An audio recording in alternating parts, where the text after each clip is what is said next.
আমাদের ওই কাবা। আমি কিনান থেকে এসেছি, আমার বংশ ফাকির। আমাদের জন্যই পবিত্র মাস পেছানো হয়েছিল।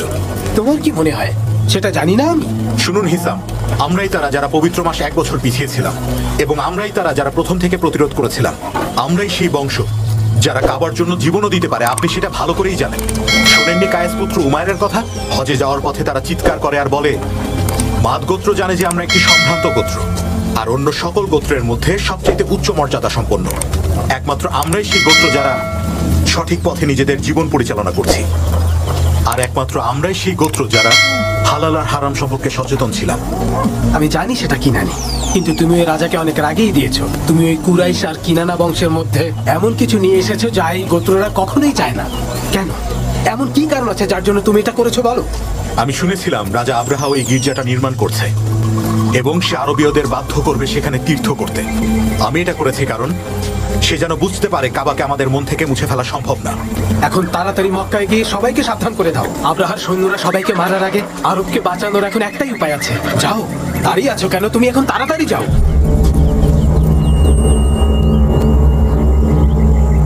মক্কার আর কত পথ বাকি আছে? অর্ধেক দিন লাগবে। আব্দুল মুত্তালিবের কথা খুব মনে পড়ছে। ও আমাকে অনেক অর্থ দিয়ে সাহায্য করেছে, আমি ওর কাছে কৃতজ্ঞ। চলো চলো, জলদি চলো।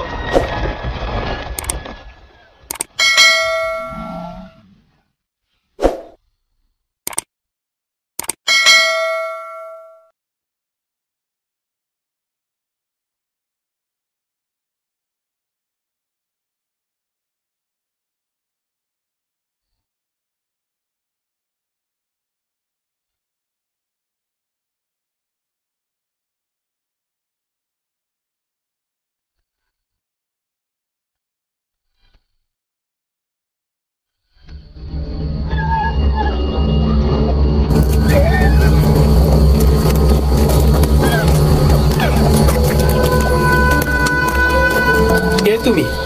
আমি হুনাত আল হিমারি, রাজার আদেশ নিয়ে এসেছি। রাজার? তিনি আমার কাছে কি চান? উনি ডেকেছেন। কিন্তু কেন? আমাদের কোনো গোস্তাকি হয়েছে নাকি উনি মালের ভাগ চান? আমি কিভাবে বলবো? নিজেই গিয়ে জেনে নাও। আচ্ছা ঠিক আছে হুনাতার, আমি নিজেই ব্যবস্থা করছি। আমি আমার পাহারাদারদের নিয়েই রাজার কাছে যাব। কি নাম তোমার? মুগিরার পুত্র হিসাম। তাড়াতাড়ি চলে এসো। আমাকে তৈরি হতে হবে। রাজার সামনে এভাবে যাওয়া যায় নাকি? বা বাচ্চারা কেমন আছে? ভালো, সবাই ঘরেই আছে। এবার যদি ছেলে হয় তাহলে আমি নাম রাখবো হামজা। আল্লাহ যেন আপনার ইচ্ছা পূরণ করেন হারিসের আব্বা। চলো এখানে একটু বসি। আব্দুল্লাহ আর আমিনাকে নিয়ে কিছু কথা বলবো। তুমি জানো, আমার মন বলছে ওদের বিয়ে সুখবর বয়ে আনবে আর এই ঘরের উন্নতি আসবে। আমি আপনার কাছে একটা কথা লুকিয়েছি হারিসের আব্বা, এখন সেটা বলতে চাচ্ছিলাম। বলো, কি বলবে বলো। তুমি আমার সর্বকনিষ্ঠ স্ত্রী আর আমার নবজাতকের মা। আমি কাবা ঘরে গিয়ে দোয়া করব আপনি যেন সন্তানদের কারণে কষ্ট না পান। তাই যেন হয়। আব্দুল্লাহ আর আমিনার ব্যাপারে কি যেন বলতে চেয়েছিলে?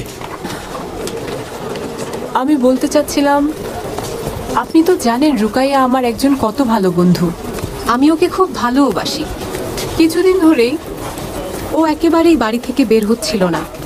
একটা সমস্যার জন্য ও বের হয়েছিল। খুব মন খারাপ ছিল ওর, কান্নাও করছিল। ওকে দেখে খারাপ লাগছিল আমার। কি সমস্যা হয়েছে ওনার? তার পরিবার তো সম্ভ্রান্ত। ওয়ারাকার বংশে, ওয়ারাকা ধার্মিক। তিনি অনেক ভালো কাজ করেছেন। আমি ওদের পরিবারকে খুব ভালোবাসি। আলসাদিয়ার কন্যা রুকাইয়ার কি হয়েছে? একদিন আমি ওর বাড়িতে গিয়েছিলাম। কি কারণে কষ্ট পাচ্ছে জানতে চেয়েছিলাম। ও বলতে চাইছিল না, আমি জোরাজুরি করেছিলাম। আমার কৌতূহল বাড়িয়ে দিচ্ছ, বলো কি হয়েছে।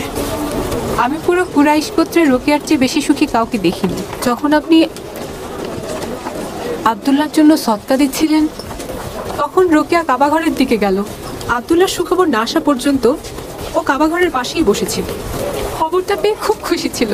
খুশিতে ওর কণ্ঠ মক্কার প্রত্যেকটি বালিকণা শুনেছে। ওর সাথে সাথে অন্যরাও খুশিতে কান্না করছিল। সে বিয়ে করতে চায় আব্দুল্লাহকে? যদি চাই অবশ্যই দেব। কিসের অপেক্ষা করছি আমরা? আমরা মক্কার কুরাইশ বংশ। আমাদের মধ্যে এমন কেউ নেই যে দ্বিতীয় বিয়ে করেনি। কেউ 4টা বিয়ে করেছে, কেউ 5টাও বিয়ে করেছে, 10টাও বিয়ে করেছে অনেকেই। স্ত্রীকে ভরণ পোষণ দিতে পারলে অবশ্যই বিয়ে করবে। রোকাইয়ার চিন্তা কিসের? ও সব কিছুই জানে, কিন্তু ও এখন আব্দুল্লাহকে বিয়ে করতে চায় না। কথা হয়েছে ওর সাথে? হয়েছে, মানা করেছে। মন থেকে বলো, মনে হচ্ছে কিছু বলতে চাও। রুকাইয়া আমাকে বলেছে আব্দুল্লাহ যখন কাবাঘর থেকে ফিরে এলো, আমি চোখের সামনে নূর দেখতে পেয়েছিলাম, যার চুল হর্ষের মতো। আমি তাকে বিয়ে করার প্রস্তাব দিই, কিন্তু সে মানা করে দেয়। আর তারপর ওয়াহাবের কন্যা আমিনার সাথে বিয়ে হয়ে গেল। তারপর আব্দুল্লাহ আমার কাছে ফিরে আসে আর আমাকে বিয়ের প্রস্তাব দেয়, কিন্তু আমি মানা করে দিই, কারণ সে নূর আমি আর দেখতে পাইনি। আমিনাকে বিয়ে করার পর আব্দুল্লাহ সকল নূর আমিনা নিয়ে গেছে। এটা তো সুখবর। কি দেখেছিল আব্দুল্লাহর কপালে? এমন কি জিনিস যা দেখে সে বিয়ের প্রস্তাব দেয়? আমি জানি না আব্দুল মোত্তালিব। ও এত ধীরে কথা বলছিল যে আমি ঠিকমতো শুনতে পাইনি, অল্প অল্প শুনেছিলাম। ও একটা নূর দেখার কথা বলছিল যখন ও কাঁদছিল, আর কিছু শুনিনি। তুমি ওর কাছে আবার যাও, ওর কাছ থেকে সব ভালোভাবে শুনে এসে আমাকে বলবে। আমিনার পেটের সন্তান ঠিক আছে? আমিনা আমাকে বলছিল আশ্চর্য হয়েছে। কেন আশ্চর্য হয়েছে? ও বলেছে সব মেয়েরাই বলে গর্ভবতী হলে মেয়েদের কত কষ্ট হয়, কারো কারো তো শরীর এত ভেঙে যায় যে নড়তেও পারে না, খাওয়া দাওয়া কোনো কিছুই ভালো লাগে না তখন। কিন্তু আমিনার বেলায় এই সন্তান তার জন্য কোমল বাতাসের মতো। ও বলছিল ওর কোনো রকম কষ্ট হচ্ছে না। এটা কি সত্যি হালা? ও আরো বলছিল এ সন্তান পেটে আসার পর একটা অদ্ভুত শান্তি লাগছে, যেন কেউ ওর দিকে হাত বাড়িয়ে দিয়েছে। এটাকে গোপনই রাখো, ঠিক আছে? আমার মন বলছে এই সন্তান গৌরবের লক্ষণ। উনি মক্কার বণিক হিসাম প্রভু। আপনার উপর শান্তি বর্ষিত হোক। তুমি কি জানো আমি কেন ডেকেছি? জি না, জানি না। তোমাদের একজন লোক আমার গির্জাকে অসম্মান করেছে, যে আমি কোনোভাবেই বরদাস্ত করব না। ওকে আমার চাই। তোমরা হলে কি এটা মেনে নিতে? অবশ্যই মেনে নিতাম না। সব মানুষেরই ইচ্ছে মতো প্রার্থনা করার অধিকার আছে। আমাদের অধিকার নেই আরেকজনকে বিচার করার। সে একজন কম বয়সী যুবক, না বুঝে এই কাজ করে ফেলেছে, তারপর পালিয়ে গেছে। সে পালিয়ে গেছে? ও কি করেছে এটা জানার পর তুমি ওকে পালিয়ে যেতে দিলে? যদি তাকে চান তাহলে লোক পাঠিয়ে দিন আর তাকে ধরে আনুন। আমি হলাম সেই গোত্রের পুত্র যারা মক্কার ভূমিপতি, আর আমাদের কাবাঘর যেখানে সকল আরবীয়রা হজ করতে যায়। আর ওই যুবককে কখনোই গ্রহণ করবেন না এবং অবশ্যই আপনার কাছে পাঠিয়ে দেবেন। ওই সাধারণ ঘরটাতে তোমরা এমন কি দেখেছো যে এত মহামান্বিত করছো? ওটা একটা মিথ্যা ছাড়া আর কিছু না। আমাদের পিতা ইব্রাহিমই কাবাঘর বানিয়েছিলেন। আরবীয়দের গর্ব পবিত্র কাবা, হজ করার জন্য সবচেয়ে পবিত্র জায়গা, এবং সবার জীবনে একবার হলেও পবিত্র কাবায় হজ করতে আসে। এখানে কোরবানি দেয় এবং সিজদা করে মন পবিত্র করে। এটাই হলো পবিত্র কাবা। এর চেয়ে মহিমান্বিত আর কিছুই নেই। কেউ যদি একে কখনো অসম্মান করার চেষ্টা করে তাহলে সে একেবারে ধ্বংস হয়ে যায়, হোক সে মানুষ কিংবা জিন কিংবা হোক শয়তান। আরবীয়দের গর্ব পবিত্র কাবাঘর। আমি তোমার সওদার জন্য আমার জায়গা ছেড়ে দিয়েছি। তোমাকে তোমার বহর নিয়ে যেখানে খুশি সেখানে অবাধে ঘোরার অনুমতি দেইনি, আর তোমরাই এসে আবার আমার গির্জাকে অসম্মান করছো। ঠিক না, এত সহজে ওকে আমি ছাড়বো না। এমন জিনিসে কেন সেজদা দাও যা তোমাদের কোনো কাজেই আসে না? তোমার সকল হজযাত্রীদের নিয়ে আমার গির্জায় চলে এসো, আর এখানেই তোমরা প্রার্থনা করো। ইয়েমেনেই তো তোমরা ব্যবসা করতে যাবে, যেখানে তোমাদের ব্যবসা ভালো চলে। এত পরিশ্রম করো সব তো অর্থের জন্যই, নিজের ধন সম্পদ বাড়ানোর জন্যই তো নাকি? কিন্তু হুজুর, আরবীয়রা কাবাঘর ছাড়া আর কোথাও সেজদা দেবে না, শেষ নিঃশ্বাস পর্যন্ত।